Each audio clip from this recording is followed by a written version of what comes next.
Feeling lost ka ba minsan? Parang kahit anong gawin mo, may kulang pa rin? Maraming tao ang nakakaranas nito.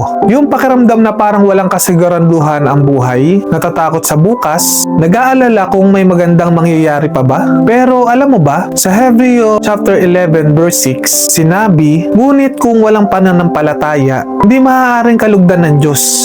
Sapagkat sino man ang lumalapit sa Kanya ay dapat maniwalang siya ay umiiral at nagbibigay gantimpala sa mga humahanap sa Kanya. Ibig sabihin, faith is the key. Kailangan lang nating manalig kahit hindi natin agad nakikita ang sagot. Sa halip na punuin ang isip mo ng takot at duda, punuin mo ito ng pananampalataya. Kahit hindi mo pa nakikita ang sagot, maniwala ka na may ginagawa ang Diyos sa buhay mo.